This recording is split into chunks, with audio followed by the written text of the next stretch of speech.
Hello and welcome to video number 4. We're going to talk about your product and your service. So now that you understand your objective, it's time to bring things into the light and understand your buyer and how it relates to the product in a much better way. So it's quite obvious that you should know what you're selling. But I want you to complete an exercise and I'll give you some examples to follow along. So what I want you to do right now is to take out a pen and paper and start writing things down. If you don't like pen and paper, you can also pull out your iPhone or your smartphone as well. Now, ideally, it'd be better if you sit down with a prospect and do this. And if you can't, try to get them on the phone and even pay them money. Say, hey, I'll pay you X amount of money just to sit down with you and talk with you. And list out 4 different needs or pain points that your product and service solves. In other words, what could your potential buyer lose by not buying your product and service? Let's take, for example, the security product from earlier. So if we write down the 4 different needs or pain points that a security product in general would solve, we would know number 1, it would solve that anxiety and that fear and that concern about the family at night.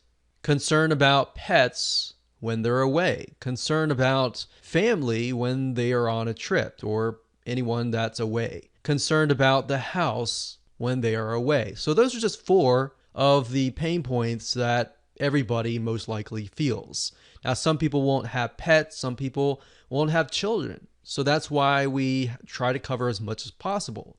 Now, bear in mind that these 4 are merely scratching the surface. I could go on and list 10 or even 20 if we wanted to. And I advise you, if you can list more, then great. But the goal of this exercise is to merely get your brain jogging so that we're going to keep it with a lower number. But if you can do more, great, do more.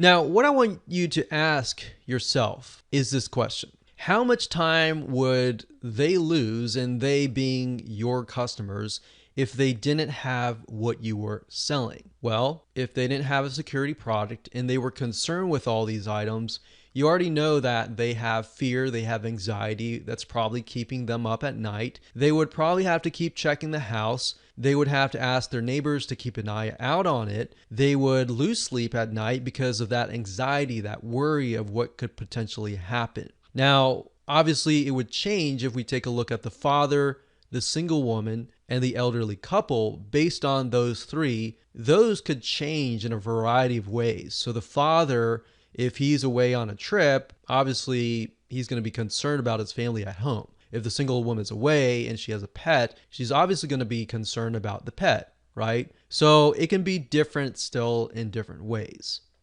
And overall, like I said, anxiety can cause stress and health issues. Now, don't worry about what buyer fits these concerns or pain points just yet. We're going to do that in the next video. What I'm trying to do here is merely get your brain jogging so that you can start thinking about these pain points and these loss of time and loss of something. So with that said, if you have not jotted down the pain points and the concerns plus the time lost that your buyers would face without getting your product and service, go ahead and do that right now. Feel free to pause this video and then unpause it when you are done. It's not going to take a lot of your time. So let's move on to video number 5, and we're going to dig deeper. We're going to elaborate further and figure out which buyer fits what and how you can go about doing that.